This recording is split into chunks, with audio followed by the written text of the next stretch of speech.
Club Grubbery time again. Thursday, the 4th of December. Johnny Larder, great to have you back on, mate. Thanks, mate. Great to be back. And yeah, looking forward to this interview, Hoodie. It's going to be good. I think this promises to be a really good interview. I think we're going to be breaking some ground we haven't broken before because we have joining us all the way from the UK, where it's about 8 in the morning as we record here. David Hughes, who's an academic, who's written several books or a couple of books that are very, very interesting titles. And we want to unpack that with him today. As you watch this, you're going to have your eyes open, I'm sure. David, welcome to Club Grubbery. Thanks very much. It's good to be with you and fresh out the shower here. Just had my morning coffee, raring to go. Good on you. Well, by the time you're fired up, John and I will be sound asleep. All right. Well, thank you for joining us. You were referred to us by a mutual friend, and unpacking your story is going to be very, very interesting. You're an author of two books, and the titles are absolutely stunning. I'll go through them. The first one is COVID-19. It's an ebook, a psychological COVID-19 psychological operations and the war for technocracy. And the second one is Wall Street, the Nazis, and the crimes of the deep state. This is going to be a fascinating interview. But before we get into it, David, just tell us a little bit about your life and what led you into this kind of research that's brought these books about. Well, I used to be an academic. That's really all I ever wanted to be. I was quite happily settled into an academic career.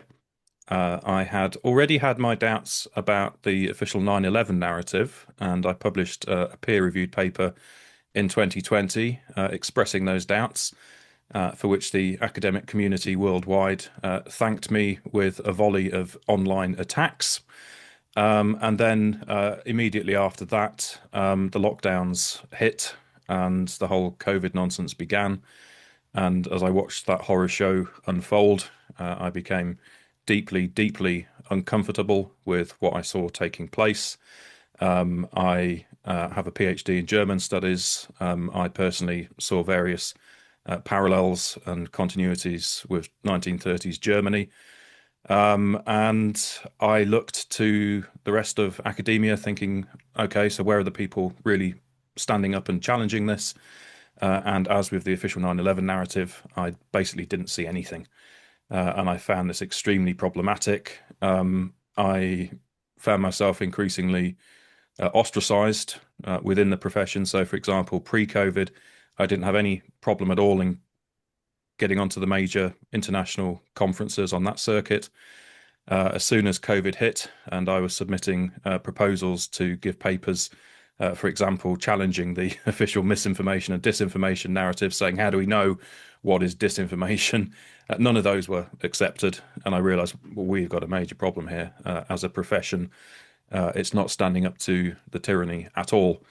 And so in September 2024, I chose to leave the profession and to start working independently. You have to be outside of the system, I guess, to challenge the narrative. And for the last 18 months or so, I've been writing all kinds of articles, making presentations, giving interviews, etc. Just doing what I can to share my knowledge to help people make sense of the madness. You mentioned you've done German studies. What other academic fields were you most involved in before all this? Well, my main one was actually international relations. I mean, the German studies was a long time ago now. I got that PhD in 2006, but there were so few jobs in that field that I tried a couple of other careers, including accountancy for a short while, but then came back into academia and retrained in the field of international relations. And that's where I've done most of my teaching and research for the last 10 to 15 years. So I've always had an interest in global political economy, how power works at the highest levels, etc. And really what we've been seeing since 2020 have been tremendous power shifts and power plays in the global political economy. So it's of great interest to me. I'll throw to John for a question in a second, David. I'm interested to, before we unpack some of the writings that you've done. I'm really interested to get your perspective on how things are playing out now. Do you think that the truth is actually surfacing at a faster rate than you would have expected? Do you think people are waking up more now to what's going on? Yes, I think since 2020, the rate of awakening, in inverted commas, has been faster than it's ever been. Typically, the perpetrators of these operations like to remain hidden and in the shadows and to roll things out gradually and incrementally so that the public doesn't really notice what's happening. You can find that modus operandi described, for example, in Zbigniew Brzezinski's book from 1970, the Technotronic era. He's quite open about this.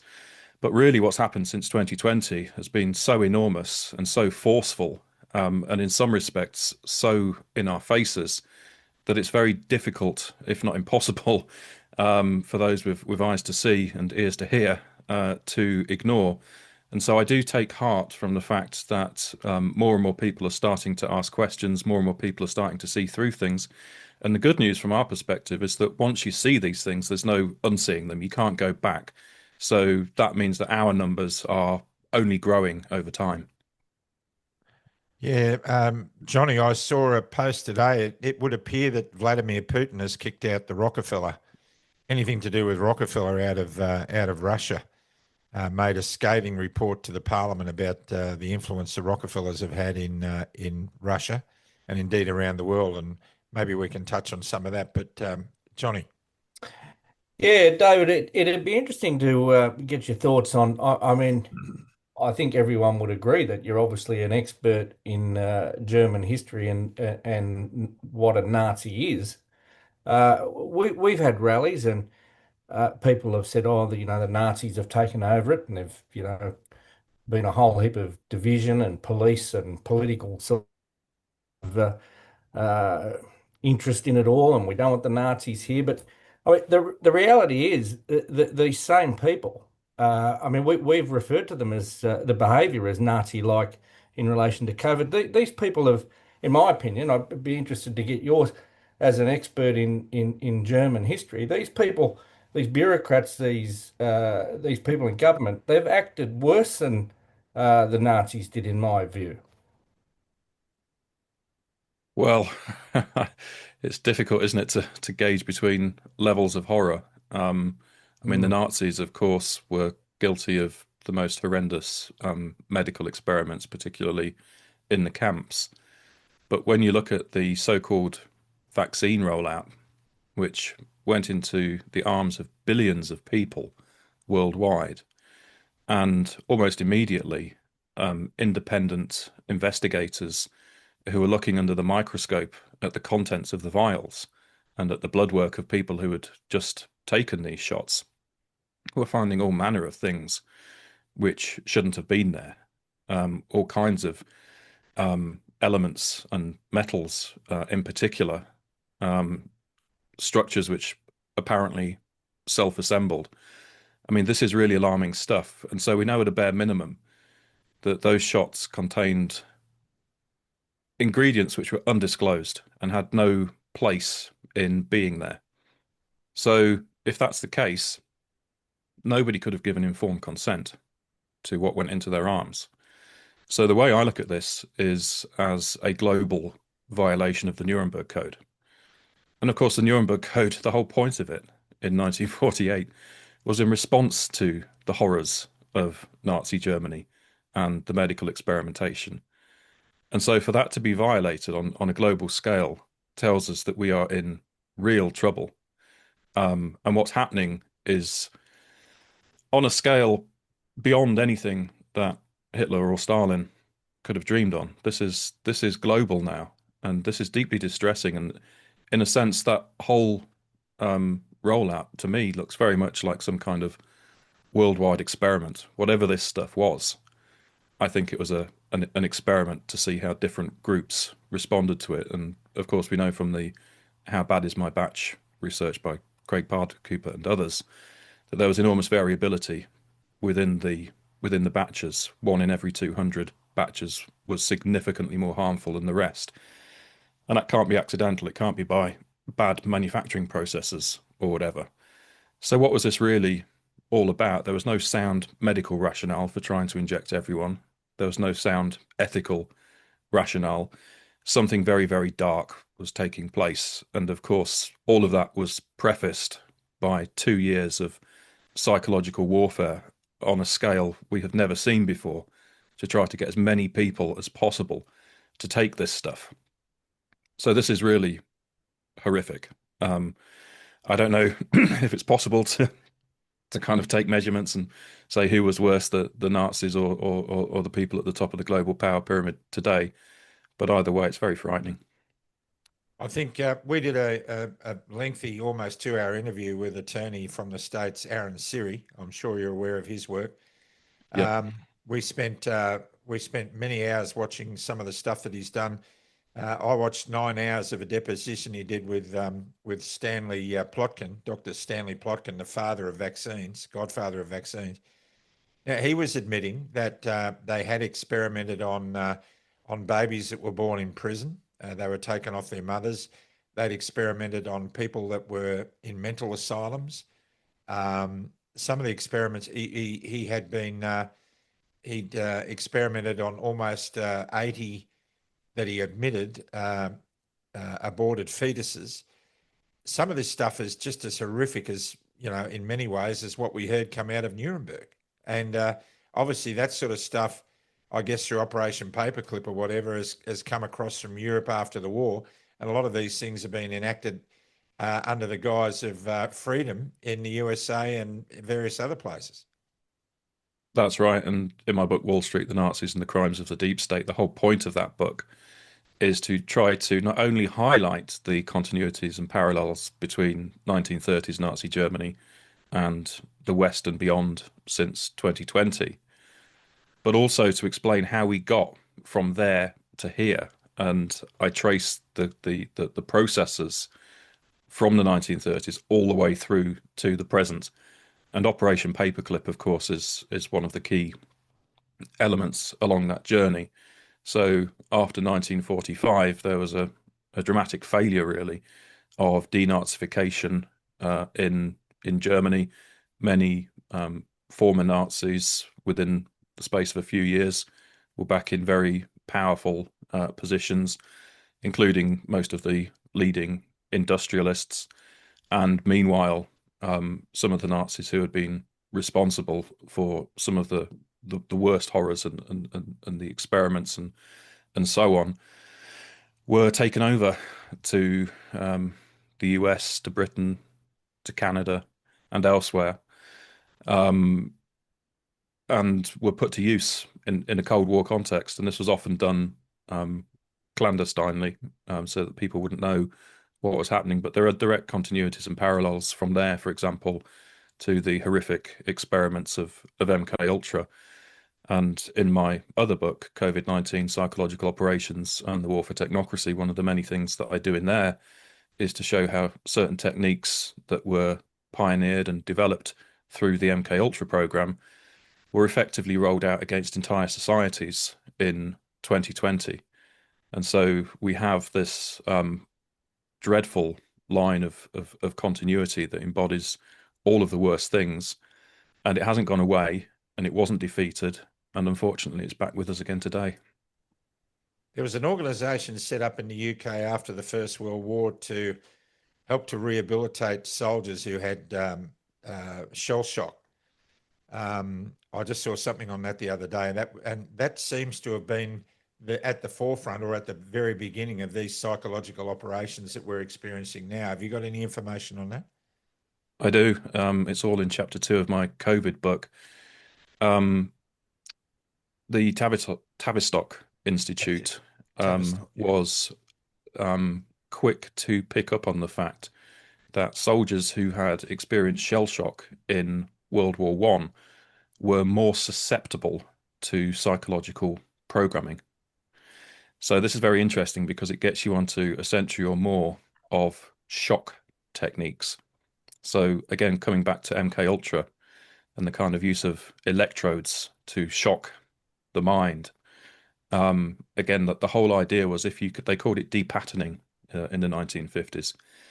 If you can use shock techniques to depattern the mind, you can almost erase what was there before and treat it as a blank slate to start writing new messages on. And so they would, for example, just play the same messaging over and over 24/7 for days at a time. to see if it was possible to reprogram people's minds in that way.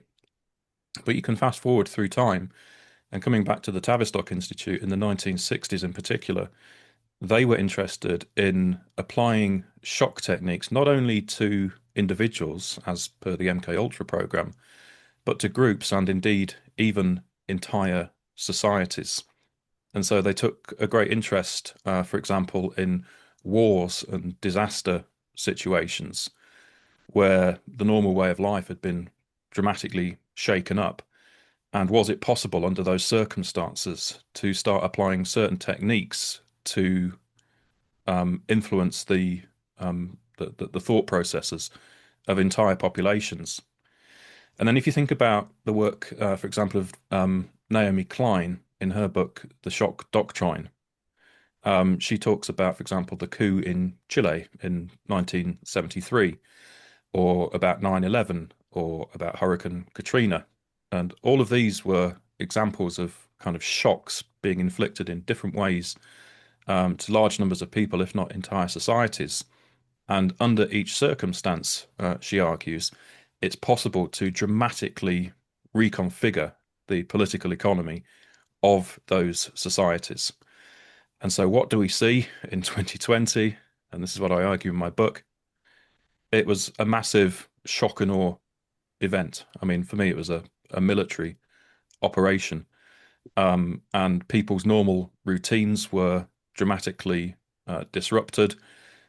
People were put into states of isolation through the lockdowns, the lockdown itself being a prison term, and prisoners, of course, put in isolation, and many of the techniques for MK Ultra were tested on prisoners. And so you can trace this continuity over the course of 100 years or so, based starting with the initial recognition about shell shock and vulnerability and susceptibility to reprogramming, all the way through to what happened in 2020. And I think that the shock and awe effects of the lockdown was just the beginning of a whole series of psychological operations that were played upon the public.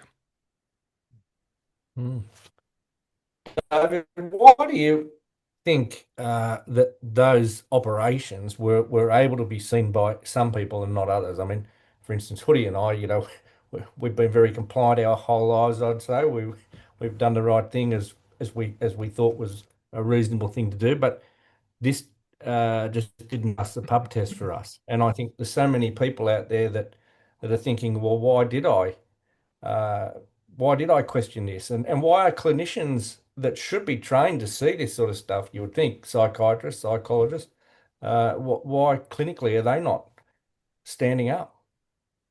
It's a good question, isn't it? If you go back to the writings of Aldous Huxley in the mid 20th century, he wrote that for whatever reason, we can't be sure, but about 20% of the population cannot be hypnotized. So, as hard as the powers that be might try to use their psychological techniques, there will always be a certain segment that simply isn't susceptible. And I mean, I have different theories about this. I mean, they're more speculative, really, than evidence-based. But for example, I wonder if it has to do with the amount of mainstream media that people consume, because the level of programming is higher there. The lockdowns were a mass trauma event, which is chapter 3 of my book now. Mm. So I wonder whether the people who were most able to see through it were those who had been through trauma or emotional abuse at some previous point in their life and at some deep level recognize the symptoms. And the third theory that I have is perhaps this has to do with spirituality and religion, because what unfolded in 2020 was very dark and really evil. I mean, I had a visceral sense that I was brought face to face with evil in a way that I never had been before in my life, when looking around and you see these reports of children being made to wear masks, for like 8 hours a day in school or whatever, and the attempt to get this stuff into everybody's arms. I mean, it's absolutely terrible what happened. And so it could be the case that people who pay more attention to the religious and spiritual aspects of their lives, again, may have been more able to see through it. But I don't know for sure. I just have different ideas about it. Yeah, I know that I've been to several hypnotists in my life. You know, there are some showmen who tried to put me under with other people, and I went to a couple of sessions with a hypnotherapist, and that they couldn't put me under at all. But that was back when I was an atheist. But now, as a Christian, seeing prophecy fulfilled right before our eyes at such a rate, there can be no doubt that this is a battle between good and evil. There is no doubt. And I think we have to confront that for what it is, because we're all looking for the enemies hiding in the shadow. There is only really one enemy, and that's the enemy of souls. And he's the puppet master, and everything that's happening underneath him is just diabolical. But can you give our audience an example of some of the psychological of the impact of some of the psychological operations you're talking about on everyday people, like Australians, for example? Well, I mean, you only have to look at the um, rise in the suicide rates in 2020, and again, this is documented in the official data to see how serious this was. Um, you only have to think about the levels of stress that were deliberately created across entire societies. Dennis Rancourt's work is quite a good place to start on this. And of course, stress doesn't only have psychologically debilitating effects, but it has physical effects too. And again, you can go back to the literature on torture, as I do in my book, and look at what Amnesty International, for example, had to say about the torture programs in Latin America in the 1970s. And these techniques are by design. They're deliberate. They're designed to break people down so that they lose the will to resist. That's fundamentally what it's all about.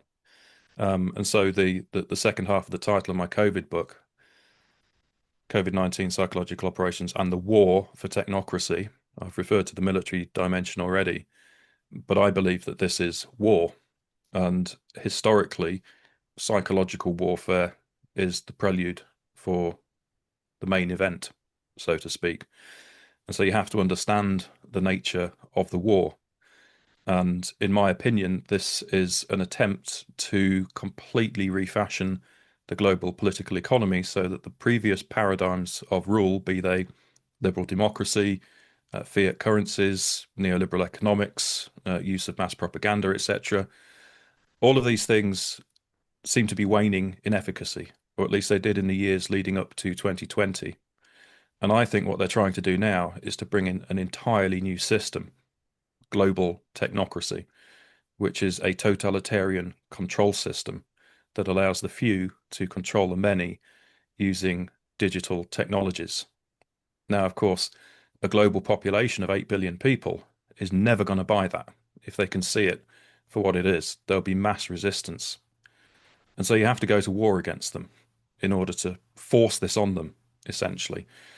And the effects of the lockdowns, the masks, the injections, and various other forms of psychological operations in 2020 and 2021 were to confuse, disorientate, debilitate, demoralize entire populations so that they wouldn't have a clue what was really going on.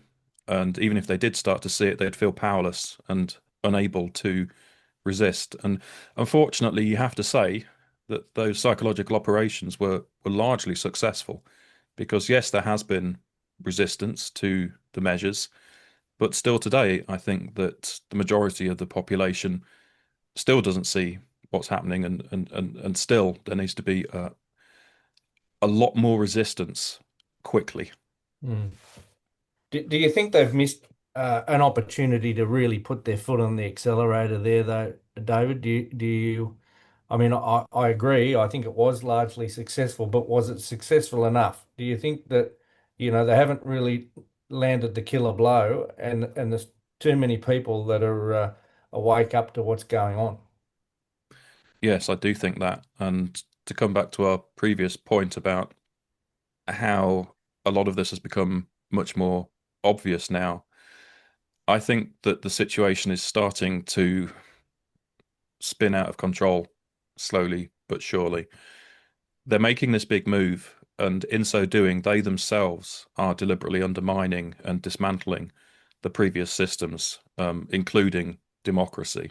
I mean, the hollowing out of democratic institutions has been going on for some time now, but I think now they're deliberately trying to undermine democracy so as to be able to make the argument, well, wouldn't it be wonderful if we could have AI take decisions, political decisions? Wouldn't that be better than the problems that we currently have?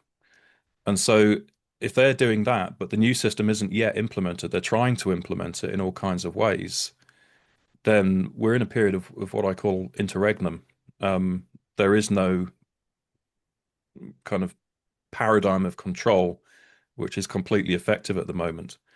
And I think even though everything that happened in 2020 must, in my opinion, have been planned for many years, if not decades. It was so coordinated, so ferocious, so malevolent. It didn't happen by accident.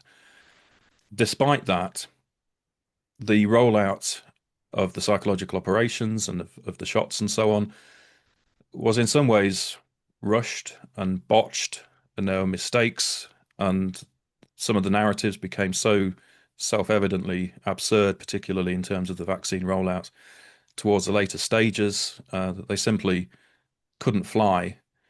I don't think that they've managed to get as far with this as they would have liked. I remember back in December 2021, I was so worried because in the UK, the shots had been mandated for care home workers, and it was said that in April they would be mandated for NHS workers. I think the NHS is the fifth largest employer in the world. I thought, what a precedent that would set. And I was aware that in other countries, this was even worse, in terms of these shots being forced on people, particularly in North America. And I thought this is just absolute dystopia. And I was so worried for 2022. And then all of a sudden, in January 2022, we had the Canadian truckers convoy. Perhaps that had something to do with it, with physical mass protest all across Canada as the convoy passed through. But for whatever reason, all of a sudden, the COVID narrative was wound down. And then it was just Ukraine, Ukraine, Ukraine. And that to me was a signal that they had pushed that as far as they could go for the time being. And I don't think it was as far as they would have liked. I mean, ideally, of course, they would have been able to inject everybody. So it's a precarious situation that we're now in. And I think it could go any which way. Mm. At the same time, the Canadians were doing the truckers' protest. The photo behind John is a photo of the largest rally in Australian history, which happened coincidentally around the same time, was the convoy to Canberra. There have been lots of guesses at the numbers, and I don't even want to get into the numbers other than I think it's fair to say it definitely was the largest rally in Australian history. And the building behind John, the white building there, is our Parliament House. And even though that crowd were hanging around for almost 3 weeks, the politicians paid no attention to them whatsoever. None whatsoever. Yeah. So, And this is a yeah, common theme transnationally. In the UK, there were multiple e-petitions to the government. And if an e-petition passes 100,000 signatures, then there has to be a debate in Parliament. And you might expect some serious consideration by the government. And over half a dozen times, these petitions were raised successfully against lockdowns, against masks, against injections, etc. And all that would happen, there was no serious debate in Parliament. All that would happen is that maybe half a dozen MPs would meet in a room, they'd have a chat for an hour, no substantive issues would be addressed, and then the government would simply reassert its position. And this has continued right the way through to the present. 2.75 million people in the UK 2 months ago, signed a petition against digital ID. That's 4% of the population, including children. This is a major signal to the government that it should be paying attention that digital ID is not wanted. I don't think there even was a debate this time. It was just ignored. The government said, "Well, sorry, we're going to do it anyway." So we've again, this is part of the scale of the situation that we've reached now is that governments are in open defiance of their own people. And what was so disturbing about COVID is that governments transnationally essentially went to war with their own populations. I mean, psychological operations are a form of psychological warfare. Whatever was in the shots, I mean, this was a military operation. Yep. And it's not just me saying that. You can look at Sasha Latipova and Catherine Watt and Debbie Lerman and others. There's a substantial body of evidence that this wasn't really a public health crisis. This was a military operation. And when you see it through those terms, then you realize we've got a major problem here historically, because it means that the social contract is broken. And the social contract is an idea which has been at the heart of Western polities for centuries. And so if that's broken, and if governments are actively attacking their own people, you can see how we are on the point of radical change in one direction or another. And I don't know which direction that will be, but the status quo is not tenable. You seem very fortunate over there to have someone like Nigel Farage that is gluing people together, which is completely opposite to what's going on here in some respects, because the people who are fighting against all this are fragmented. So we're finding it very difficult to get any traction. And you've had a couple of really key people being very solid from day one over there in Dr. Asim Malhotra and people like Professor Angus Dalgleish, who from a clinical standpoint have created doubt in the minds of people in relation to these vaccines. That hasn't happened here, other than those guys actually talking here.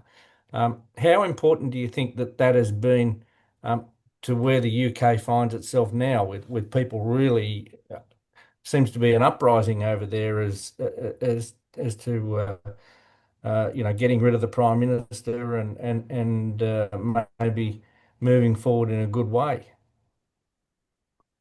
I'm very skeptical, personally, towards everything that you've just said. I don't think that Farage offers any kind of solution. I think that it's evident now that the entire political class has failed the people. Farage, of course, is friendly with Donald Trump.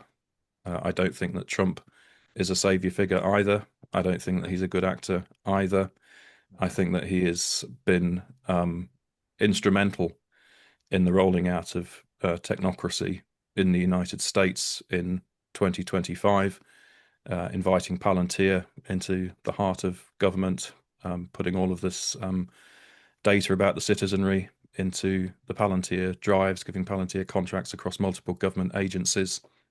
I think there are various attempts to convince the population, the public, that democracy is still working in some fundamental sense. So even if you have lost hope in the two major political parties, well, hey, there's always reform, right? I mean, reform had great success in the local elections in the UK last year.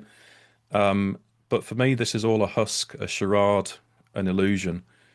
Democracy, in any fundamental sense, is dead.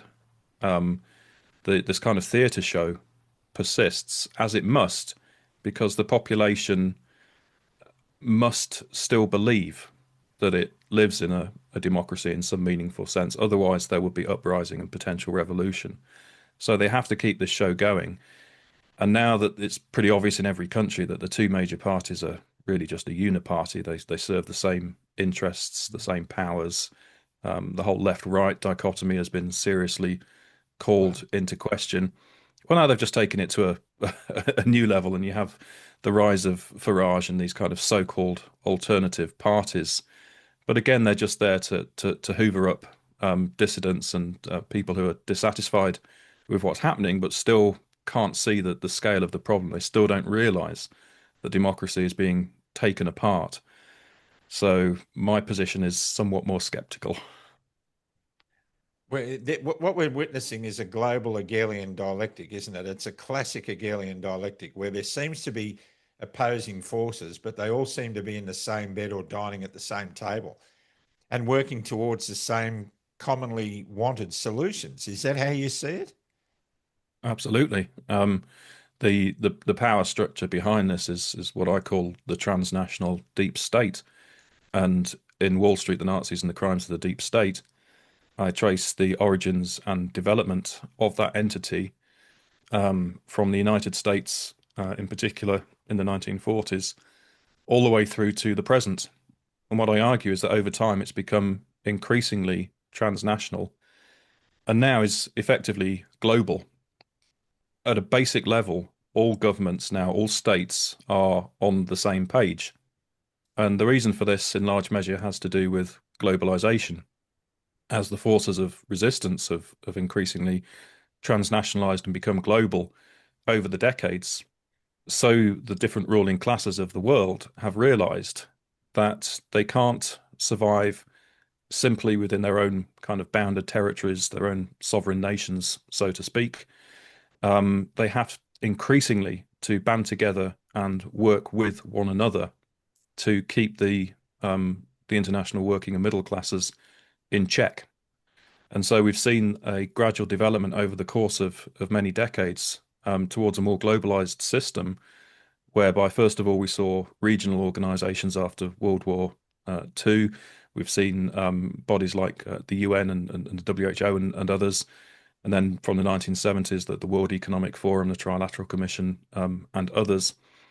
But we seem to have reached a situation today where what was once called global governance is now being replaced by open calls for global government. And I think that this has been the goal for many decades. You can go back to the end of World War II, and the birth of nuclear weapons was being used as the pretext to call for global government. You know, the idea was at the time, if we have a World War III involving nuclear weapons, it will be the end for everybody, allegedly. And therefore, the only safe way forward is a world government. These calls have been around for a long time, but today we can see it starting openly to form. So at the beginning of this year, 2025, a new organization was formed by the World Economic Forum called the Global Government Technology Center. And this is being used to push the idea of digital states all across the world. And also this year, the Ukrainian digital state was announced around the time of the formation of this Global Government Technology Center. And it's being sold as the model for all other countries to emulate. And you can look in country after country, and they all have these so-called digital transformation agencies or similar wording. And the push now is to digitize government and hand it over to AI as far as possible. This again is the dismantling of democracy. This is the building of dictatorship by algorithm, and it's very troubling that people don't see what's happening.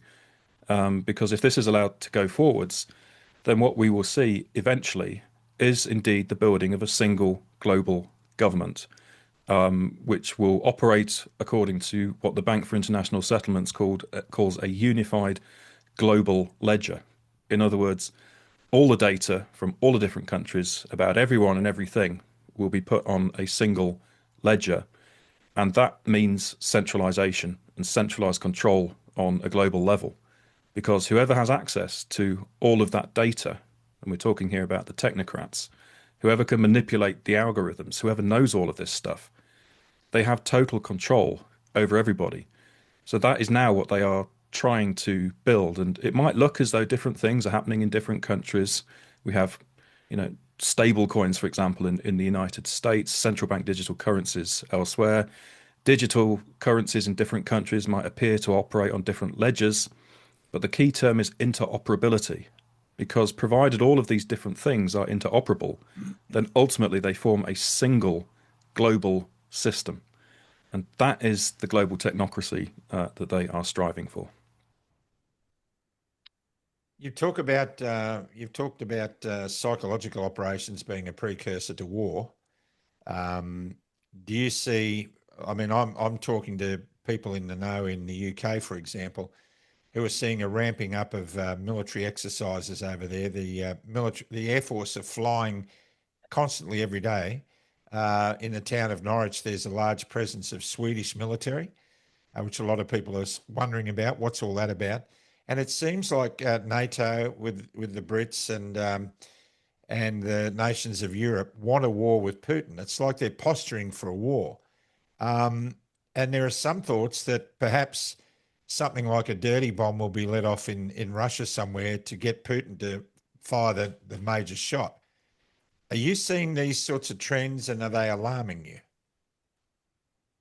Well, I think it goes far beyond that. So when we're dealing with war, and again, the purpose of this war is transformation on a global scale. Historically, the only times when that has been possible is through World War. So what I argue is that we are already living through World War III, and that this effectively began in 2020. However, World War II looked nothing like World War One. World War One looked nothing like anything that had come before. And in my opinion, World War III looks nothing like World War Two.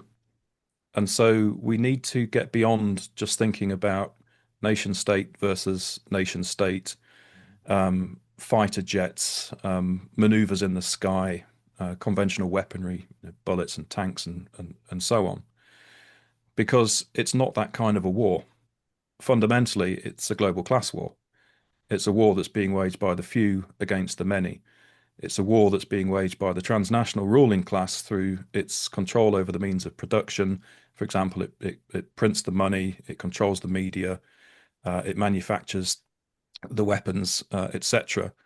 All of that power is now being deployed against the people, against populations transnationally. And so this form of warfare is something new and historically unprecedented.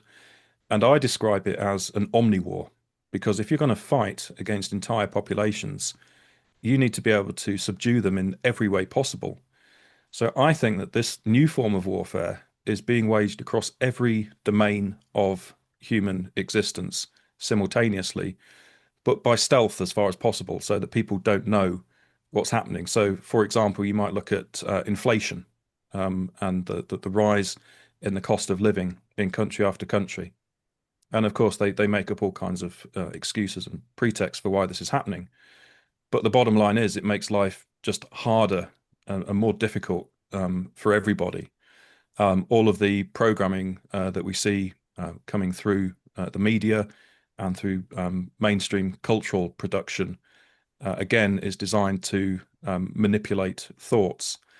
The problems with migration that country after country after country has been experiencing, particularly since 2022, in my opinion, is not by accident.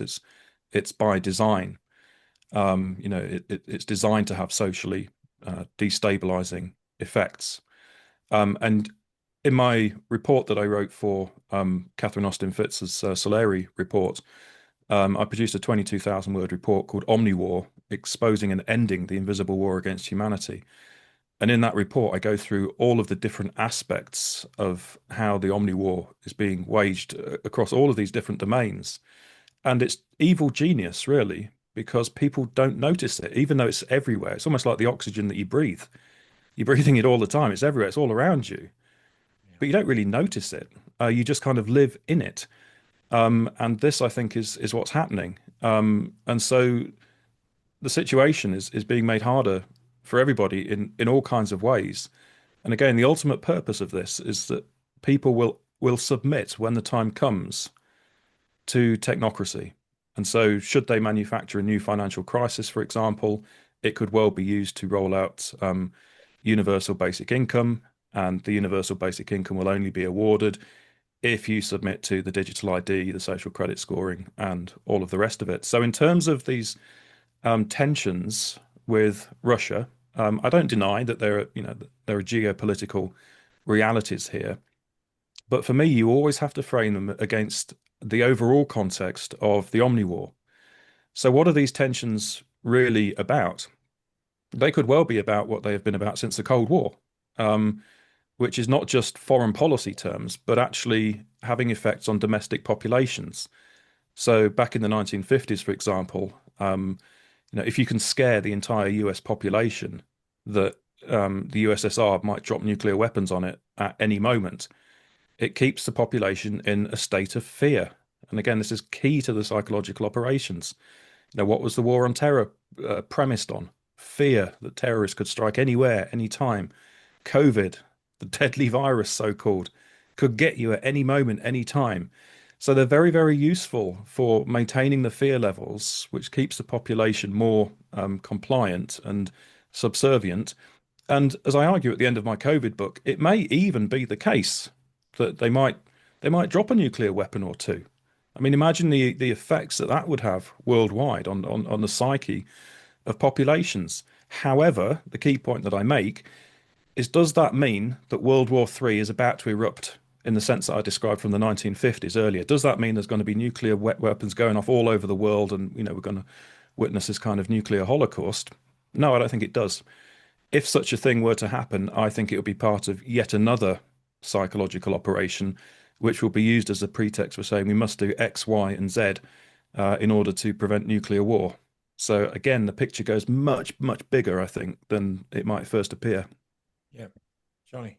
So it sounds, David, from what you're saying, that one of the key aspects to fighting this World War III that we're obviously in is making people aware uh, that we're in one.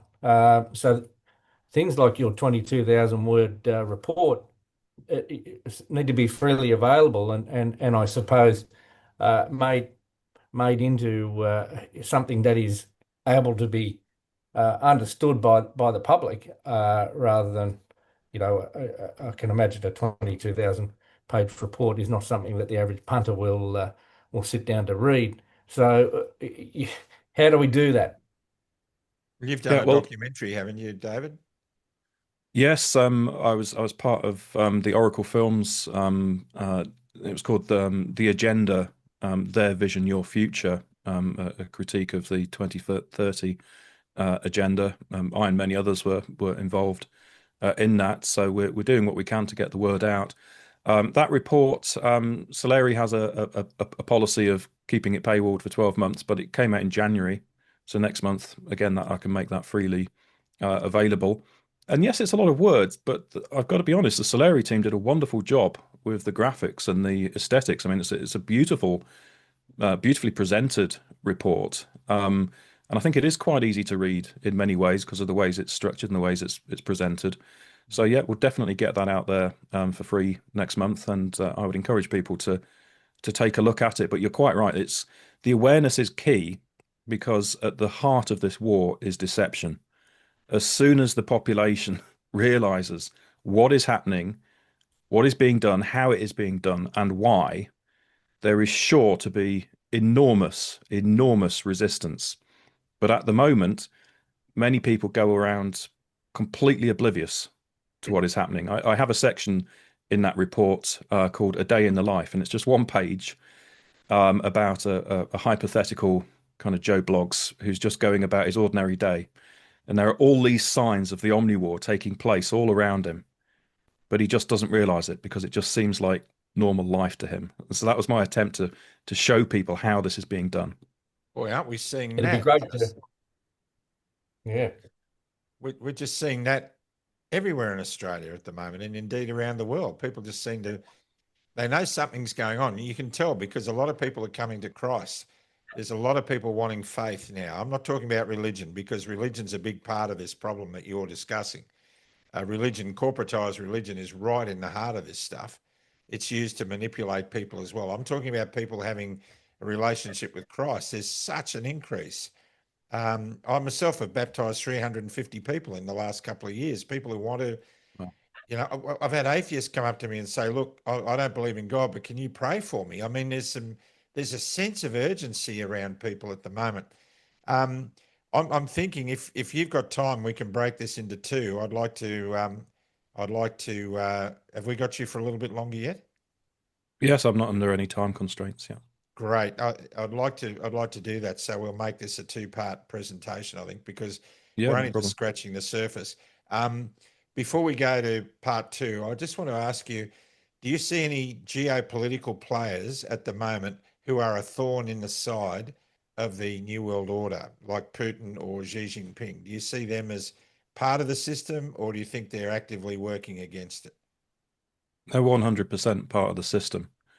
This is a global operation that we're looking at, and the mission is, from their perspective, to roll out technocracy globally. Now, of course, this originates in China, with Rockefeller funding, mind you. But Yeah. China, is what Ian Davis has described as the world's first technate. So when we're talking about social credit scoring, for example, China, I mean, as Patrick Wood's books make very clear, all of this was being implemented in China even pre-COVID. So the idea that China would somehow be opposed to the New World Order is laughable. Similarly, if you look at what's his name, Riley Waggaman, and I mean, he used to live in Russia. He saw firsthand what was happening, and he describes how essentially, yes, you have cultural differences and so on, superficial differences, but the same things are happening in Russia. You had the Sputnik vaccine, for example, in Russia, while we had, Moderna and AstraZeneca and Pfizer and others across the West, but they still went for the rollout. They're still going for the digital currencies. All governments, all states are on board with the same technocratic agenda. Now, what we're seeing in the so-called alternative media is an attempt to present figures like Putin as some kind of white knight who's going to come in and save us. It's just another version of kind of like Trump as savior or whoever, or attempts to praise these regimes because, we all know how bad the West is. We all know that, the British and American ruling class in particular were responsible for financing the rise of Hitler and the Nazi war machine. We all know about the various war crimes that have been committed under Anglo-American foreign policy. However, it's one thing to call those things out. Is that then a pretext to start praising Russia and China? I don't think it is, but we've seen a disturbing trend in recent months where various commentators in the alt media have accepted paid trips to Russia and China and have then returned to write about how wonderful they are. And I find this a very disturbing development. It's helping to usher in that very technocratic order that they claim to oppose. So no, I'm afraid I don't see any hope in any government at this stage. I'm going to touch on a really sensitive topic at the moment because I think it's deliberately designed to be controversial. And I'm talking about geopolitical Israel. I'm not talking Mhm. about spiritual Israel, geopolitical Israel. And I want to preface what I'm saying with the knowledge that statistically, geopolitical Israel is one of the most secular countries in the world. I'm not talking about the faith here of the Jewish people. I'm talking about the nation. Zionism connected with geopolitical Israel. Is that a major player in this as well? Well, it has to be, doesn't it? And when you look at what is going on in Palestine, particularly since the October 7th attacks, regardless of what really took place or who was responsible there, um, but I mean, the UN itself has described it as genocide. And when you look at the footage of Palestine since then, I mean, it's just I don't even have words to describe it. I mean, it's the most sickening and appalling thing I've ever seen in my life. Um, Now, the point about this, the broader significance that I've argued in my work, is that the West is doing nothing to stop this. In fact, it's completely 100% behind it. Yeah. When Rishi Sunak was Prime Minister in the UK, he came out and basically said that we're going to stand with Israel forever. And similar noises were coming out of the United States and elsewhere. And I thought, why on earth would you say something like that? And so again, when we're thinking about, the parallels and continuities with the Nazi past, and talking genocide. Well, the whole idea after 1945 was never again, right? Never again. And then there were all the problems with Western inaction, if not deliberate complicity, with the Rwanda genocide in the 1990s. But now it's clearly happening. In fact, it's being live streamed. So, they say it's the first time a genocide has been live streamed from inside because of camera phones and so on. The evidence is there for the whole global population to see. Of course, much of it is censored as far as possible, but for anyone who's willing to look, it's there. And the West is directly implicated in it and doing absolutely nothing to stop it. Meanwhile, you have the various facial recognition technologies, autonomous drones, and so on, digital checkpoints, all being used against the Palestinians. Anthony Levenstein, in his book, describes Palestine as a laboratory, a test site essentially for this new digital weaponry. And what I've argued is that Palestine really is an indicator for what awaits the rest of us if we don't take action and speak up on this topic, because those same digital technologies and digital weapons under a global technocracy will come for all of us. Dissident opinion will not be allowed. And there are various ways of switching people off, all the way from censorship through to autonomous drones and murder.